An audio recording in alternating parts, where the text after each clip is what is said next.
kadadas, mga kagulong. Ayan, ngayon ay Sabado and August 19. Ayan, so ang pasok ko kasi ay mamaya pang alas 8:30 ng gabi. So biyahe muna tayo ngayon kay Grab Express. Extra muna tayo. Ayan, saktong-sakto may pumasok dito lang sa sa Alaba, sa Las Piñas, sa Pote. Yun, so andito rin ako sa C5. Nag-online ako kanina from bahay sa Cavite. Yun, dito lang rin ako pinasukan. So almost 1 hour din na hindi tayo pinasukan. Pero ngayon ay meron tayong pumasok na pick up food lang ito. Papunta ito ng Bacoor. Balik tayo ulit ng Bacoor. Pero okay lang, medyo malayo-layo siya. Ayan, pero okay lang, ganun talaga eh. Grab Express kasi. So yun, tara, punta natin mga kadadas, mga kagulong. Ayun, maraming salamat nga pala sa lahat ng mga nanonood ng aking munting vlog, sa lahat ng mga nagko-comment. Ayan, thank you sa inyo. At sana makatulong ako doon sa mga mag-uumpisa sa Grab Express. Ayun, kung meron kayong mga tanong, pwede kong sagutin. At kung kaya kong sagutin, sasagutin ko. Ayan, depende kasi sa tanong. Ayan, at depende rin sa isasagot ko. Kung maliliwanagan kayo, much better, di ba? Kung hindi, di manood na lang muna kayo ng ibang vlog na katulad ko rin ng content na mas maiintindihan nyo, di ba? So, pero maraming salamat pa rin doon sa mga nagtitiwala, sa nagbibigay ng inspiration about sa aking sa aking vlog. Ayan, malaking tulong po yung ginawa nyo. Ayan, so yun. Ano nga ba? Siyempre ito, at magpipick up tayo ng pagkain dito sa sa Pote Public Market. Ayun. Thank you, and mamaya ulit mga kadadas, update ko kayo. Bye bye, God bless. Yun, na-pick up na natin mga kadadas. Ayan, itlog pala, kaya pala nag-book ng kotse kasi itlog yung yung ikakarga natin. Concern nila yung itlog. Ayan, madami. So tawagan na natin si drop off, si Ma'am Rowena. So yung tinawagan ko kanina, same lang rin pala ng tawagan ko. So yun lang rin. So cash ito, cash payment. So the way na tayo mga kadadas. Thank you Lord. Ito ay 3 kilometers lang, malapit lang. Tapos ang payment na to ay 260. Alright, pwede na rin panggas. So sold na rin yung pinanggas natin kanina. Pero kulang pa, pero okay lang, tuloy-tuloy lang naman. At kahit pa paano, malaking tulong na to para sa gasolina. Yan, para pagbaba natin ng Manila, makakatuloy-tuloy pa tayo ng biyahe. Alright, so ito yung mga pick up ko dadas. Ito pack. Siyempre pinicturean ko na. Yan, itlog lang yan.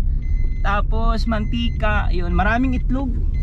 Yun yung concern niya, yung itlog Alright, salamat mga kadadas, mga kagulong. Hanggang sa muli ng ating vlog. Mamaya drop off kayo kapag okay na. At na-drop off na natin kay client. Ayan, kay drop off location dito sa may Evangelista. Alright, okay, thank you, God bless. Ingat ang lahat mga kagulong, bye bye.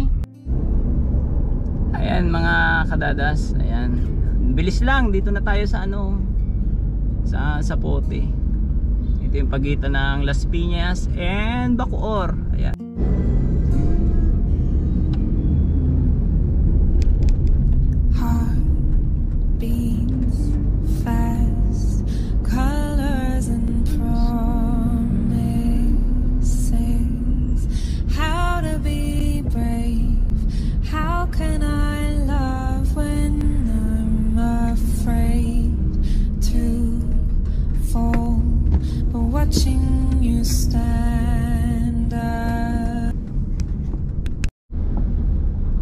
Alright guys, ayan, pakanan na tayo dito ng Evangelista pala. Ayan, ingat kayo dyan kapag kailangan, pag pumesto kayo dyan sa kaliwa, doon kayo, pasok kayo sa cone. Buti nga ngayon may cone na yan dati wala pang cone yan.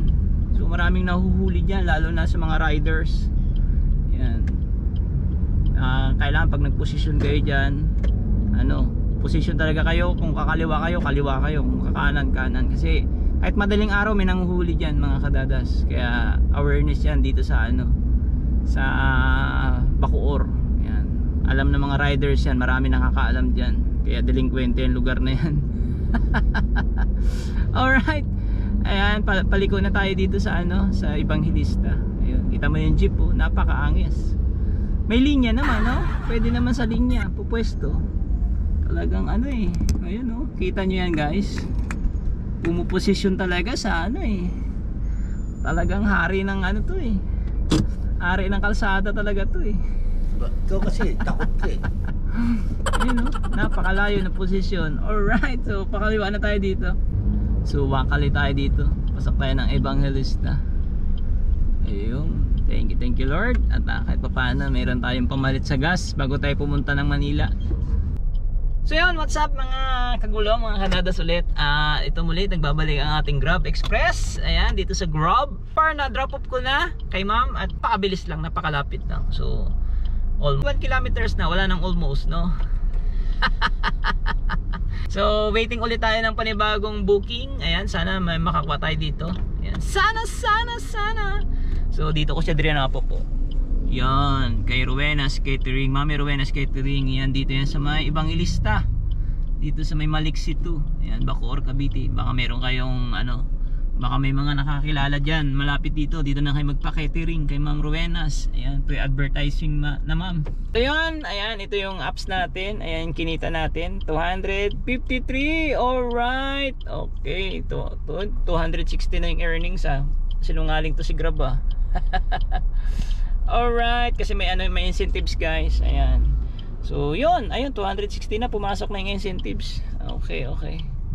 Ang bilis lang. So on the way na tayo sa area. Ayan, on the way na tayo Manila ngayon. Update ko kayo ulit kapag mayroon tayong booking ulit. Update ko kayo ulit kapag may booking na tayo pumasok ulit pabalik ng Manila. Sana mayroon. Ayan, kahit papaano, 'di ba? At maka-survive dun sa pinanggas natin kanina. Yun. Sa tulong ni Lord yan, kahit paano tayo pababayaan ni Lord. Ayan, thank you mga kadadas, mga kulong. Hanggang sa muli, mamaya ulit balik ako pag meron na ulit. Bye bye.